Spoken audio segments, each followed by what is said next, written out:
Let me start some attendance.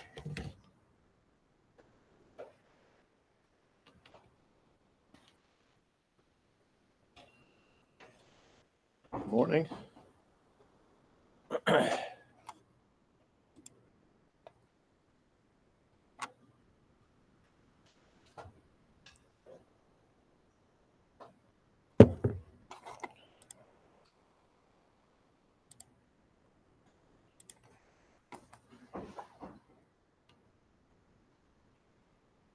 That works out.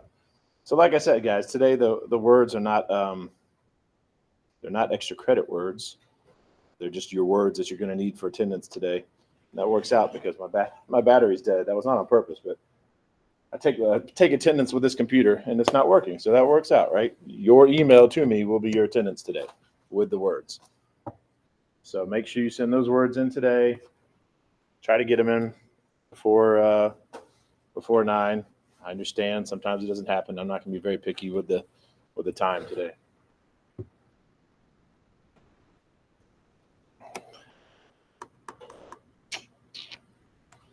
Let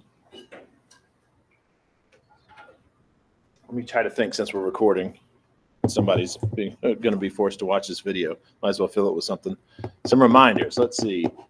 Independent work. Oh, yeah. That's an announcement / reminder. Independent work, according to the syllabus, is worth 10 points per page. Immediately, I jumped it up to 20 points per page, trying to get you guys to write more papers. I've been slowly dropping it. Right now, it's worth 15 points per page.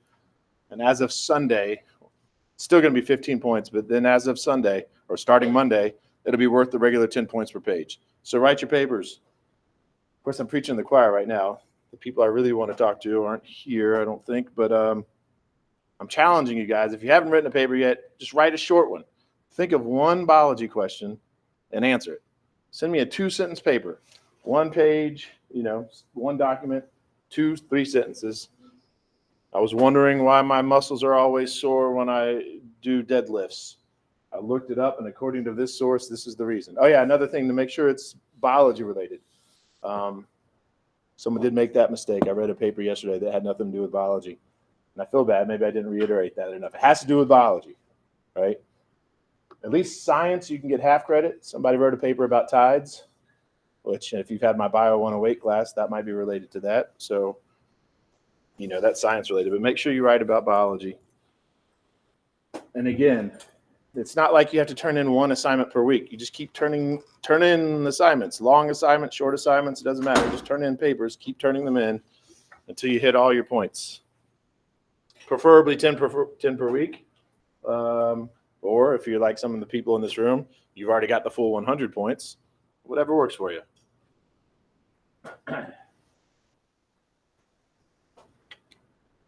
I'm trying to think of just the very basics of independent work because some people still haven't done a single assignment. So I don't know, even the very basics. You turn it in the same way you turn in a lab.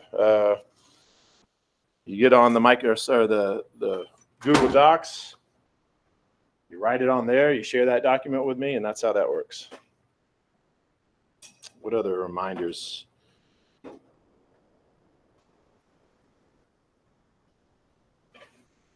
don't know.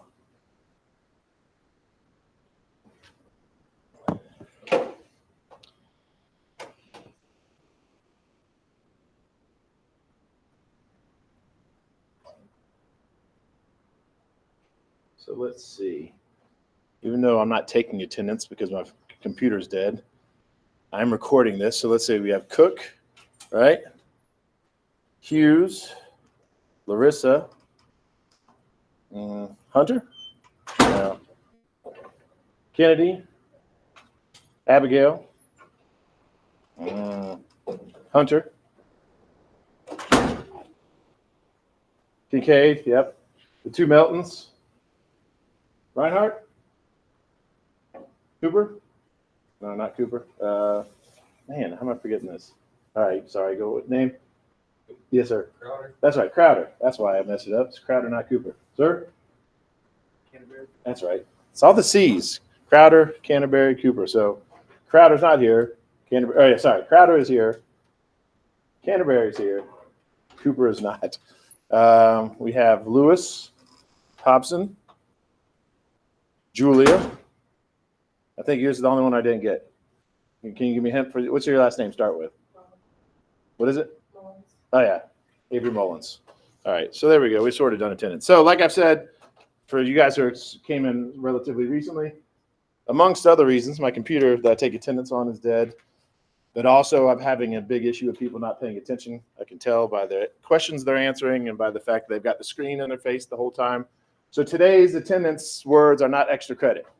They're your credit. So send the words in at the end like you normally do, except now it won't be like, hey, extra credit, good job. This is just going to be your credit for today. So if you miss one, you won't get the full 2.4 points.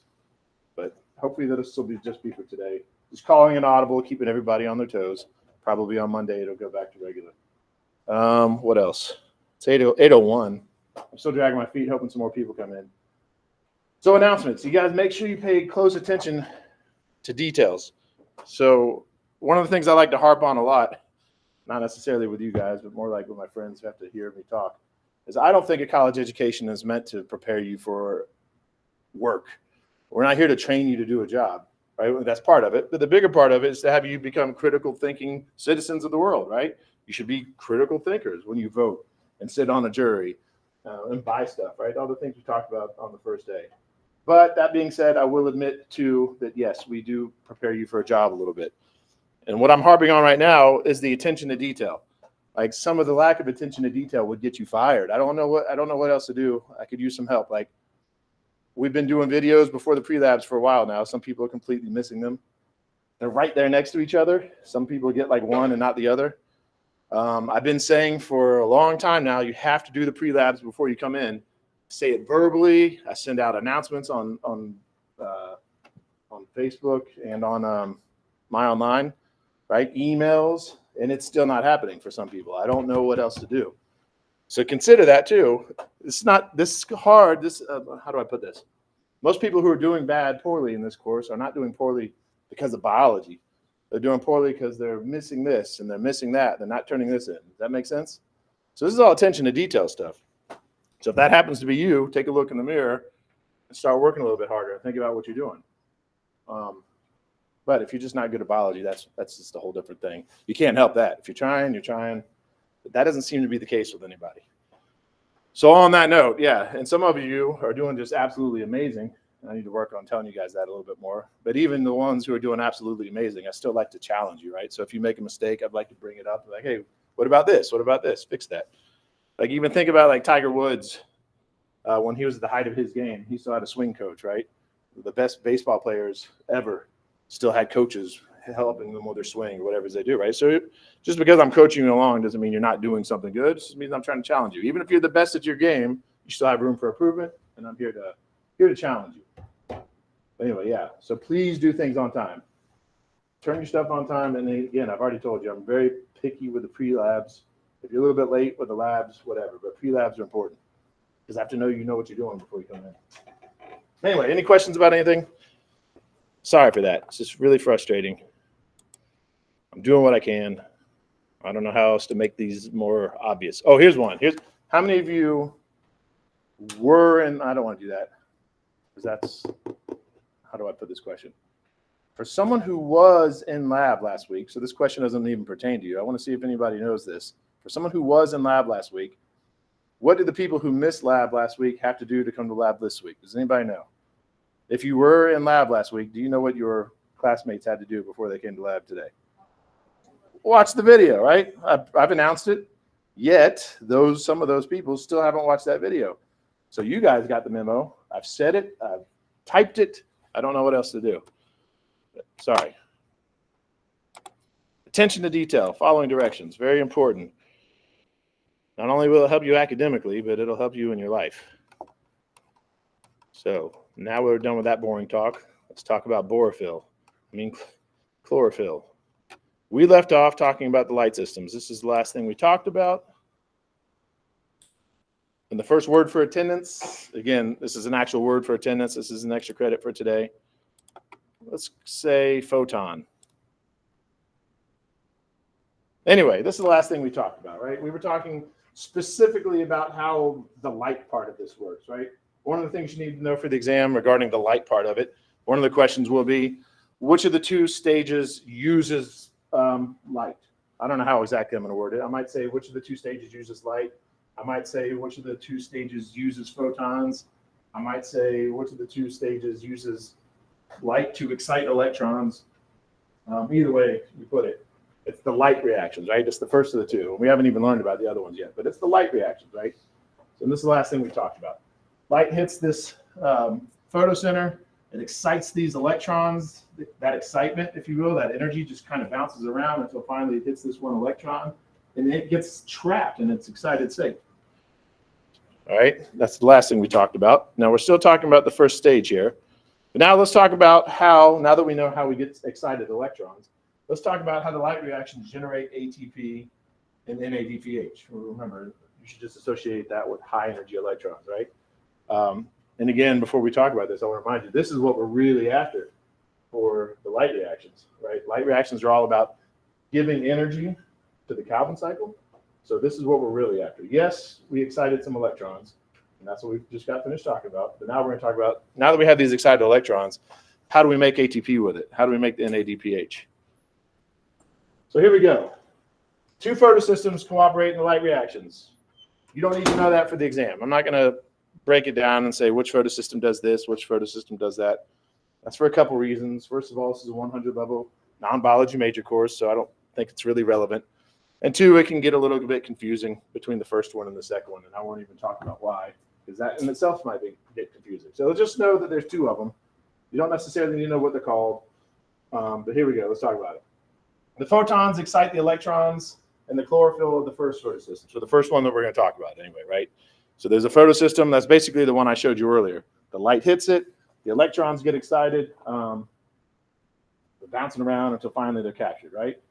And again, like we said in this last time, those, because we're exciting these electrons and they're being taken away, they have to be replaced, right? Electrons have to come from somewhere. Where do they come from? They come from water. Remember, water gives up these electrons that are going to get excited. In the process of water giving up these electrons, we form oxygen. There's a lot of test questions on that one side, right?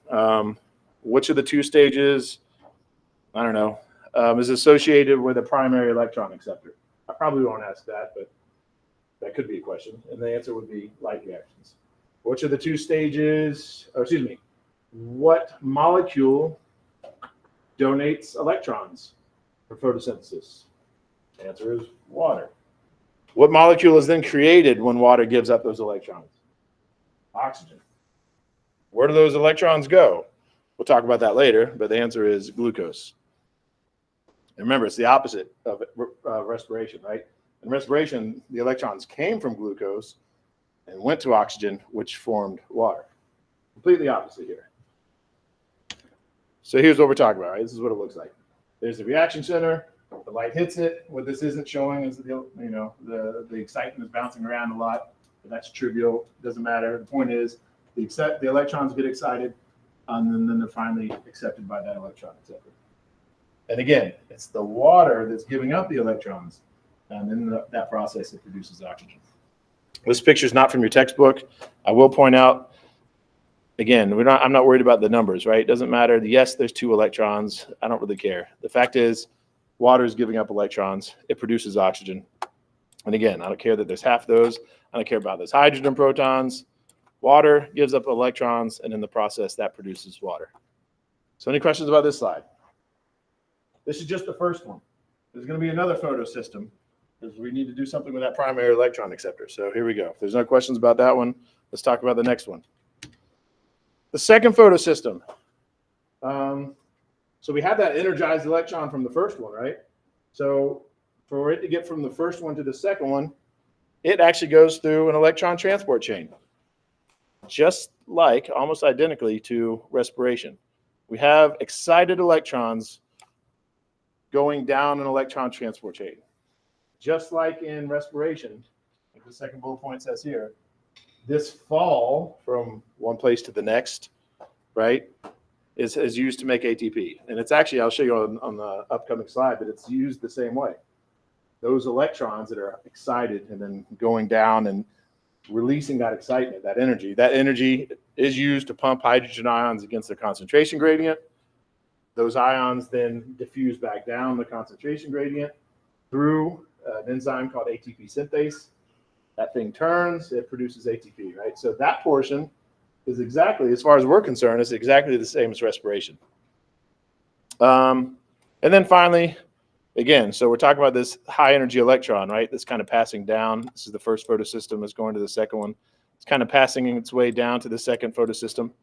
And then as we see here, once it hits the second photosystem, that light excited electron, well, actually, you know what? You can just forget that bullet point, because I'll talk about that later. And I don't like the way that one looks out of context. So here we go. We've already talked about this one. This is the one we first talked about. Again, the water is giving up the electrons. The light is exciting the electrons. It gets taken away or snagged, if you will, by the primary electron acceptor. So then it goes from one photosystem to the next through an electron transport chain. It's pumping, it's giving off its energy, which is used to pump hydrogen ions against their concentration gradient. That is then used to make ATP as they diffuse back down. So anyway, then they get back here. And I like how this is from your old textbook. I like how they drew it. They drew them like this instead of on the same thing on purpose, because this is also indicates how much energy they have, right? The electrons don't have much energy here, but then here they do. And they start losing some of their energy, right? But then this is where the light comes back into play. So then they get they get excited again. And then yet again, they get caught by the primary electron acceptor. And then finally, this time, once they're caught by the primary electron acceptor, they don't go back down another electron transport chain. They're just finally captured and turned into NADPH, right? Remember, that's the thing that's just carrying the high energy electrons from one place to the next. So at this point, we have what we're after. Remember, I told you light reactions, it's all about giving energy to the next stage, which is the Calvin cycle. And what kind of energy? I'm talking ATP, high energy electrons. So this picture shows everything we need from the photosystem, right? ATP and high energy electrons. ATP because we need energy to squish those carbons together. And those high energy electrons, because we need to use those, we're going to incorporate that into our molecule of glucose. So any questions about this slide? Again, test questions. Which stage is associated with light energy? Hopefully no one misses that. It's in the name, light reactions. Which stage uses chlorophyll? Light reactions. Which stage uses water? Light reaction. Which stage produces oxygen? Light reactions. Here's where it's going to get a little tricky, so pay attention. Make sure you don't make this mistake. I won't be sad if anyone makes this mistake. It's an easy mistake to make, but there's going to be two different questions. One's going to say, which of the two stages in photosynthesis produces ATP? And the answer is light reactions. And then there'll be another one that says, which one uses ATP? And obviously by process of elimination, that's going to be the Calvin cycle. Just remember, if you can remember that the light reactions are all about energy, hopefully that'll help you remember, oh yeah, that's producing the ATP. Then it's the other one, the actual sugar factory that needs the energy. And then finally, same here. There's going to be two different test questions on this. Which of the two stages produces NADPH? Light reactions. Which of the two stages uses NADPH? The answer to that would be Calvin cycle. A lot of test questions on that one picture. Any questions about this slide? All right, this is also a picture from your old textbook. I like it though. It's similar to the other one, but it's a really good visualization, right? Because when you think about like potential energy versus kinetic energy, except in this case, right here, kinetic energy is being replaced with light energy. But anyway, photon hits that electron.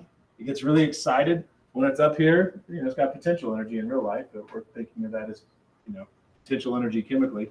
It's up there. It's really excited. Then she can just drop this and nature takes its course, right? It's just going to go down. It's going to lose that potential energy. And as it does, in this case, it's going to produce ATP. Excuse me. Then it gets here again. It's still a little bit higher energy than it was to begin with, but it's not as high as it needs to be, right? So then the photon hits it again. It gets it excited again. And then finally, that excited electron is then stored in that bucket of electrons, so to speak. And it's up there because it still has all that potential energy, right? It's still in that excited state. All right, so I've already said this, but let's talk about it very quickly now when you have it in writing. The APD production in photosynthesis is similar to the ATP production in respiration.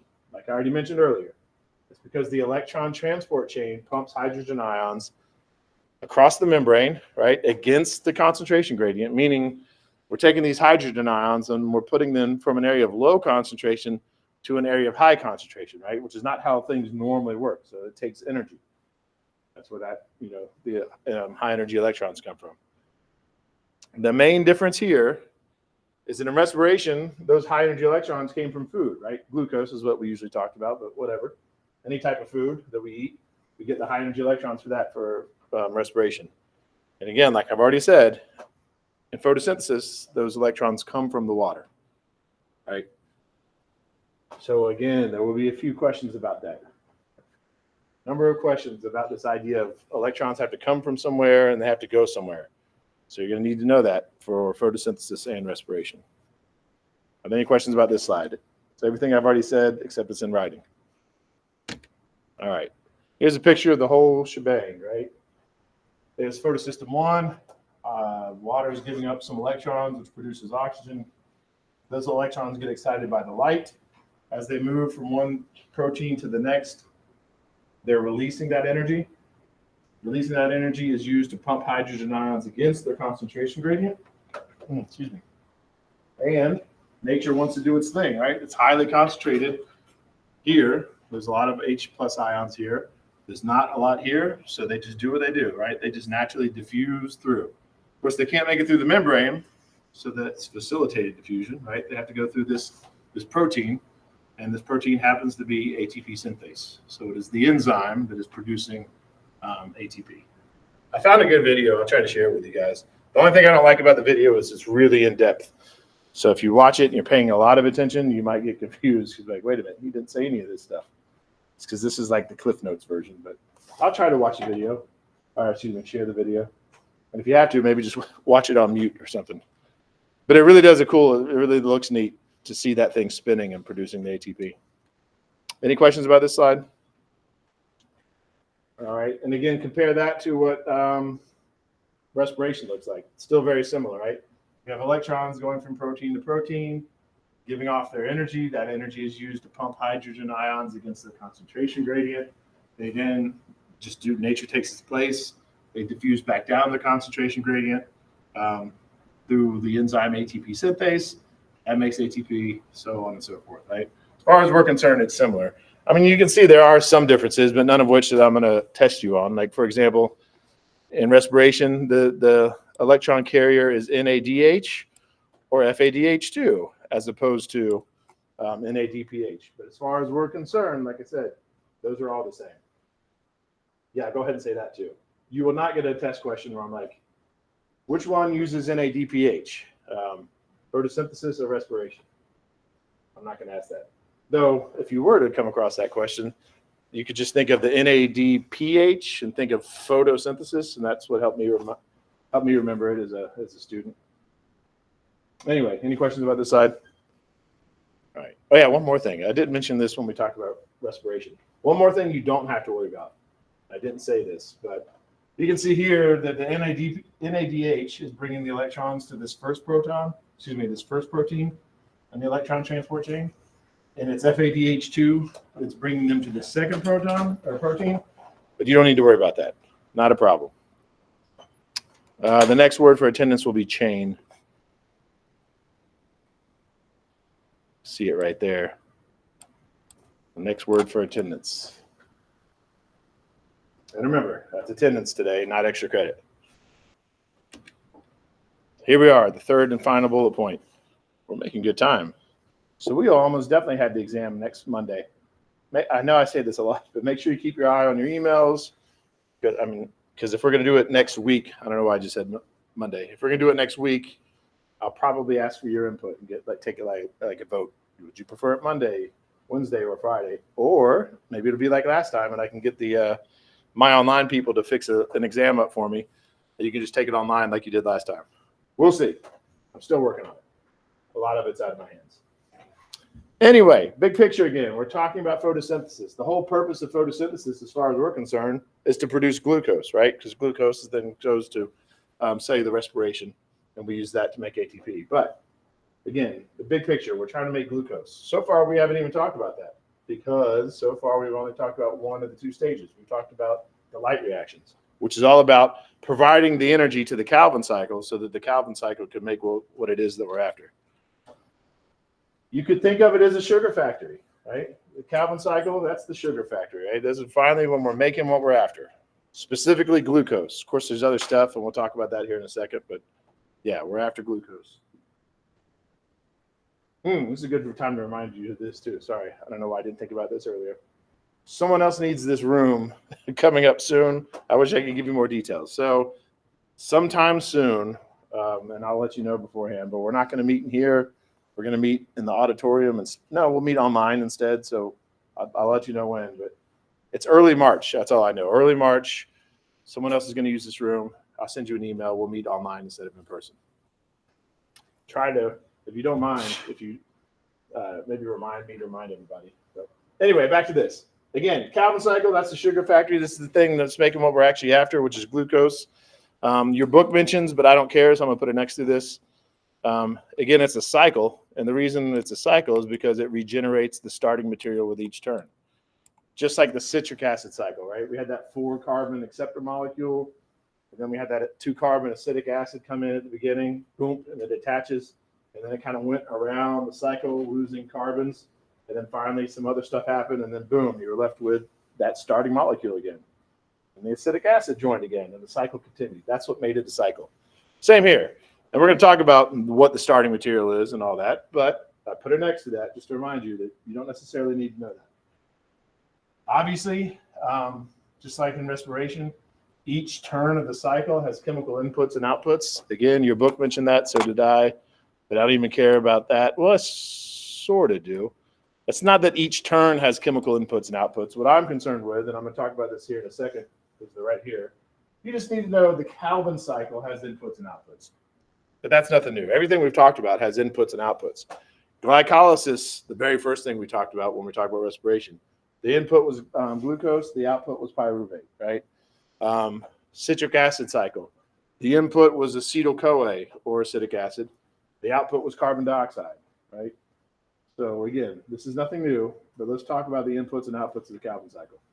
The inputs are the carbon dioxide from air. You know what? I don't even know. And again, this is from the textbook. I think I'm going to change that. Because it's not always from the air, right? It's from the air if we're talking about plants. But how many of your algae beads got carbon dioxide from the air, right? None of them, right? Because they're in water, they're in liquid, so they got their carbon dioxide from the liquid. I guess technically it came from the air into the liquid, but whatever. Anyway, the input of Calvin cycle is carbon dioxide. So the test question will be, which of the two stages of photosynthesis uses carbon dioxide? And the answer is Calvin cycle.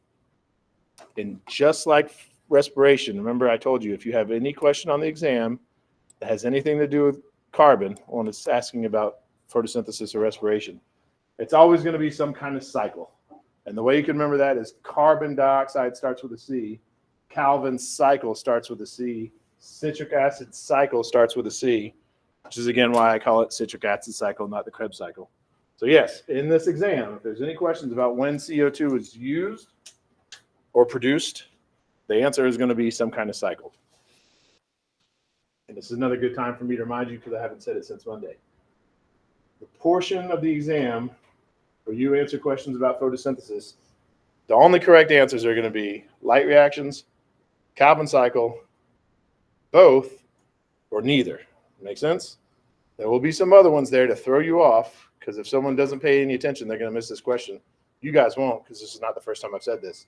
If you see a question about photosynthesis and one of the options is glycolysis, for example, that's not the right answer, right? Because glycolysis has nothing to do with photosynthesis, right? Glycolysis is respiration.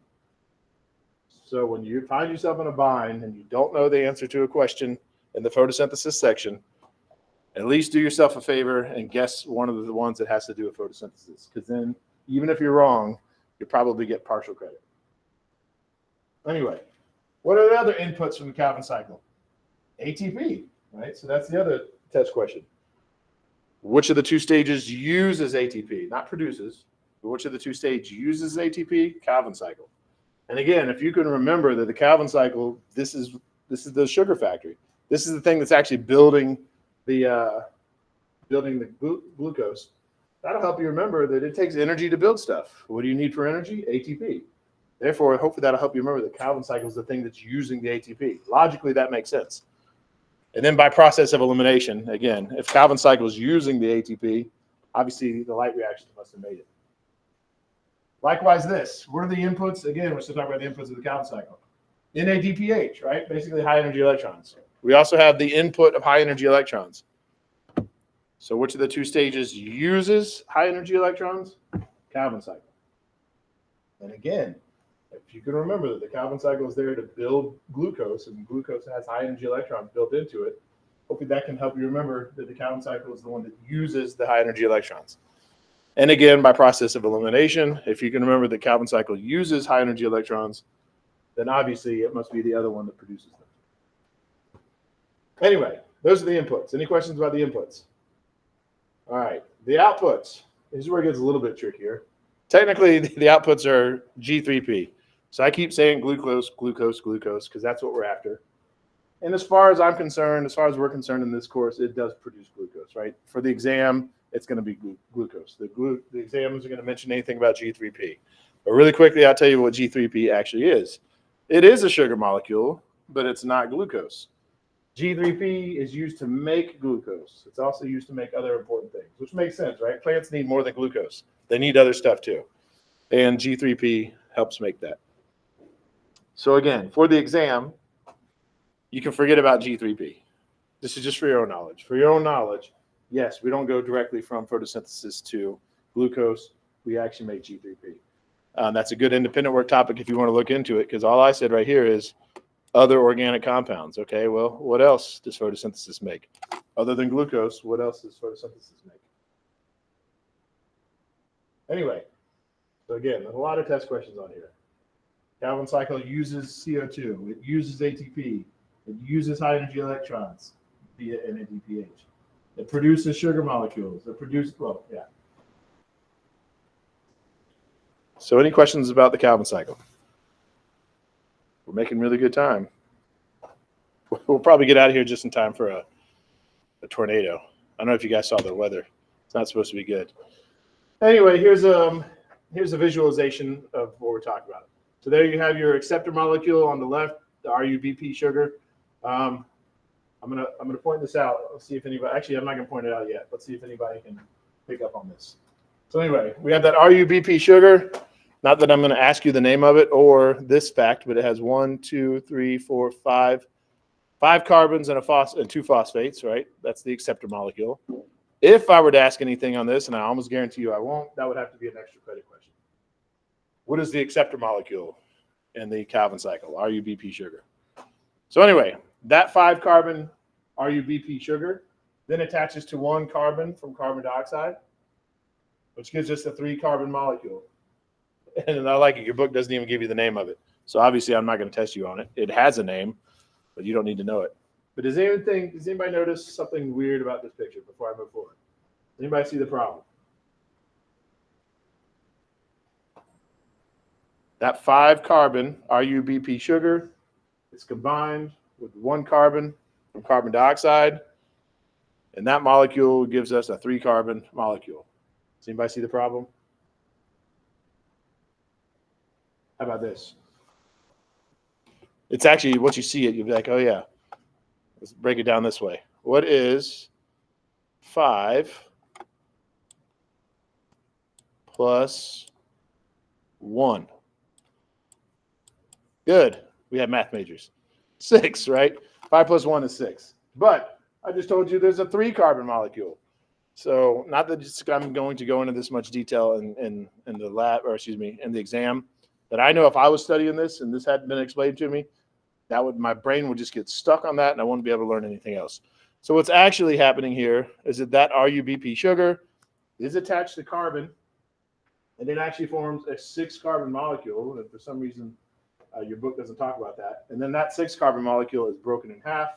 So then what you're left with is 2 of these 3 carbon molecules. So again, you don't need to know that much detail. I just know that when I was a student, I would have been fixated on that until I found an answer. and that would have really wasted my time. Anyway, those 2,3 carbon molecules go through the cycle. That ATP that we had earlier from the light reactions, that is now used to do some adjustments. Of course, you can't see what it is, right? Because that 3 carbon molecule looks just like this 3 carbon molecule, but they are technically different. Some chemical things that happen to it that we don't talk about. You can look it up for independent work if you want. I don't recommend it. It's pretty technical, and I don't think I've taught you enough for it to make any sense. But anyway, again, now we're using that ATP. We're incorporating these high energy electrons, right? So now we have that G3P sugar. Technically, we have 2 of them, because remember, like I said, when this 5 carbon molecule attached to this 1 carbon, then we actually have 2 of these 3 carbon molecules. Therefore, we have 2 of these G3P sugars. And then one of those G3P sugars leaves the Calvin cycle and does it whatever it is that we need it to do. We're going to turn it into glucose or other organic molecules. And the other of those 2 G3P sugars continues on through the Calvin cycle, right? And then finally, we use ATP again to change that thing again. And now all of a sudden, magically, I'm going to say magically because this doesn't give it any details. Magically, we go from G3P to that 5 carbon molecule. And again, you could look it up for independent work if you want, but I don't require it. Actually, I don't recommend it. That's what I meant to say. This is actually a really complicated thing, but the way this is presented, it's not that complicated. Because there's a lot of steps in between there. And there's an enzyme for each one of those steps. And there's a name for each one of those steps, and there's a name for each of those enzymes, and there's a name for each of those molecules. It's actually quite a pain. Anyway, are there any questions about this slide? Before I move forward, let's just look at this in the context of an exam. Which of the 3 stages, which of the 2 stages of photosynthesis uses ATP? That would be Calvin cycle. Which of the 2 stages of photosynthesis uses carbon dioxide? Calvin cycle. Which of the 2 stages produces glucose? Calvin cycle. That's pretty much it. And again, I might ask, extra credit, and I probably won't do this either. But if I did, extra credit. What is the acceptor molecule? How many G3P sugars are produced? Remember, because there's actually 2 of them. One leaves, one keeps going, right? But again, if I were to ask those questions, they would be extra credit. The next word for attendance is not a word at all, but a number. A number 3 with a fat bottom 3. I didn't draw it like that on purpose. Queen almost wrote a song about that. Anyway, any questions about this slide? Again, here's the whole thing, the big picture. To remind you, everything happens in chloroplast, which makes it a little bit easier than respiration, right? Respiration, you had glycolysis that happened outside of the mitochondria. Here, everything's happening inside the chloroplast. And then, again, light reactions, they're just there to provide what the Calvin cycle needs, other than the carbon dioxide, right? Because what does the Calvin cycle need, other than the carbon dioxide? It needs energy. It needs ATP for energy, and it needs high energy electrons that it can incorporate into the glucose. And light reactions produce that. So hopefully this is an easy part of the exam for you. If you really just sit and think about it, most of the questions on this should make sense, right? If you can associate the light reactions with energy, right, producing it and providing it, if you can associate light reactions with that and Calvin cycle with actually building the glucose, then almost every question should be given to you, should make sense. Which of the 2 stages uses light? Obviously light reactions, right? Which of the 2 stages uses chloroplast or chlorophyll? And remember, chlorophyll is a pigment. Pigments absorb light, so it would have to be light reactions. Which of the 2 stages uses water? Now, this one's a little bit trickier because it's a multi-step thought process. You have to think, all right, which one uses water? What is water used for? Water is used to give up electrons. Yeah. If we're talking about giving up electrons to energize them, that's light reactions. It's all about the energy, right? So if you can, once again, hopefully that'll help you remember that water is used in the light reactions. Likewise, which of the 2 stages produces oxygen? Once again, multi-step thought process. You think, all right, which of the 2 stages produces oxygen? How is oxygen produced? Oh, yeah, that's right. It was produced when water gave up electrons, and giving up electrons and energizing them, that's all about the light reactions. Therefore, there we go. Anyway, any questions about this? I don't remember or not. This is my second semester teaching out of this new free textbook. I don't remember if your book talks about it or not, but technically, I shouldn't say technically, sometimes plants and other photosynthetic organisms separate these things. Because in this picture, they're all just happening together at the same place at the same time. But in all actuality, sometimes plants need to do this at other times. Sometimes plants will do the light reactions during the day, build up a bunch of ATP and a bunch of high energy electrons.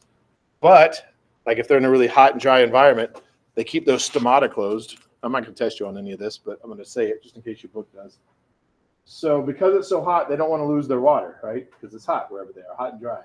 So they keep all those little holes in their leaves closed so that the water can't escape. But if the water can't escape, that means also that carbon dioxide can't come in. So carbon dioxide can't come in, then the Calvin cycle can't happen.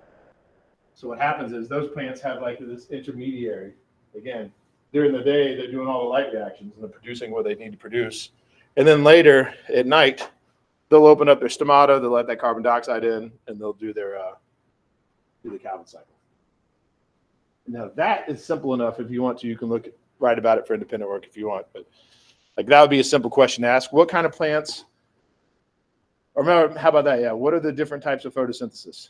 Because there's not that many. So that could be like a 3-sentence answer. What are the different types of photosynthesis? I looked it up, and according to photosynthesis.com, it's this, this, and this, or whatever. Don't forget your sources. Any questions about this slide? The next word for attendance. I'm going to give you a lot. That way, if you miss one, it's not worth as much, so it won't hurt your grade as much. But sugar was the next word for attendance. Like the System of a Down song, sugar. All right, really quick with a review for this last chapter. Yeah, not really. This is just everything we've already said. Is the whole picture good? The only different here is that this happens to mention that there's a stack of thylakoids, which is not important to us. As we've already mentioned earlier, this sugar is used for cellular respiration. It's used to make cellulose, because remember, cellulose is just a bunch of glucose molecules lined up. Same with starch. It's used to make starch, which again is just a bunch of glucose molecules lined up. And like I said earlier, another possible independent work question for you if you want. What other organic compounds does it make? And I want to point this out too. It's a good time to remind you. I said this on Monday, but I haven't reiterated it enough prior to that. Plants go through respiration like the rest of us. Unfortunately for them, even though, actually, this is a good time to review. Can anybody tell me the one molecule that we are after when we go through cellular respiration? What do we produce a few things, but what's the thing we're trying to produce when we do cellular respiration? Why do we go through cellular respiration?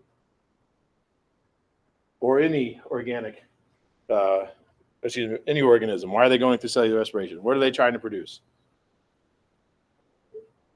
I like that. You're on the right track because we do produce CO2, but that's not the purpose, right? That's why we breathe it out. We don't need the CO2. But good, you're thinking the right way, right? Because respiration does produce CO2. But what are we trying to produce? Why do your cells need to go through respiration? And here's a hint. I said at the beginning, before we even got into respiration, I said, if you remember anything about this one chapter, remember this one thing. Yeah, good. ATP. That's what we're after, right? We go through cellular respiration because we need ATP, because without ATP, we die, right? Our cells die, we die. So what I'm trying to reiterate here is, unfortunately for plants, when they produce ATP in the light reactions, it has to be used in the Calvin cycle. Wouldn't it be nice for them if they could just use that ATP? Then they wouldn't even have to do cellular respiration. But they do. So plants are just like us in that sense. They need glucose because they have to make ATP. They even need oxygen. And no one ever talks about this. This picture doesn't show it, but this oxygen that they're produced, yes, some of it leaves the plant and we use it. But some of it is used by the plant itself because the plants need oxygen to go through cellular respiration to break down that glucose. So again, just one more reminder that photosynthetic organisms, even though they do go through photosynthesis, that's how they produce their glucose, right? They don't necessarily produce energy that their cells need directly because they still have to break down that sugar. Anyway, any questions about this? And then one last thing to remind you. I told you before, this is the question that'll make me Make me cry when someone misses it. I'll feel bad about this one. I'm telling you right now, someone's going to miss it. It's the easiest question on the exam. Cellular respiration happens in blank, and photosynthesis happens in blank, right? The answer is cellular respiration happens in mitochondria, and photosynthesis happens in chloroplast. There will be that test question. It's probably one of the easier test questions on this exam, so please don't miss it. Any questions about this slide? Again, a review. Once again, water's providing the electrons in the light systems. And that process of providing the electrons, we produce oxygen. Those electrons are then excited by light. Once they're in that excited state, they then go down an electron transport chain, the same way they did in photorespiration. As they do that, that energy that they're giving off is used to pump hydrogen ions against the concentration gradient, and then they naturally just diffuse back down, which produces ATP. Then they get back to their lower excitement. Then once again, they get excited by light again. And then finally, they get captured by the electron acceptor one last time, where they're finally captured by the NADPH, right? And then these two things, ATP and these high energy electrons, then go on to the Calvin cycle. Here's another independent work topic you can look up if you want. Does it always happen this way? Like, why doesn't it ever happen where it gets excited, it goes down an electron transport chain, it's no longer excited anymore, so then it gets excited again? Why? What keeps it? What makes this happen? Or does that always happen, right?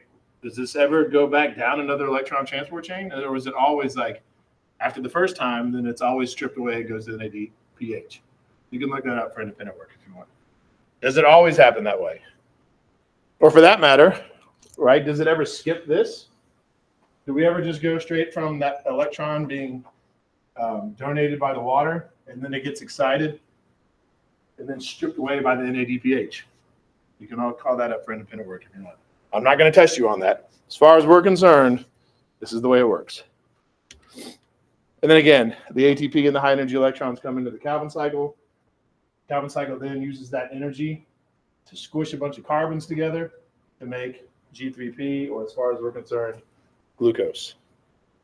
Because for the test question, it will say glucose. We're just going to focus on glucose. Just like in respiration, the test question is going to say we break down glucose, but in all actuality, you know that in respiration, we break down all kinds of stuff, right? That we eat. Lipids, proteins, fats. Well, that was lipids, but anyway, any questions about that side? All right, so then, since I've already underlined it, the last word for attendance will be glucose, and we are done early. So I'll see you either in lab today or on Friday.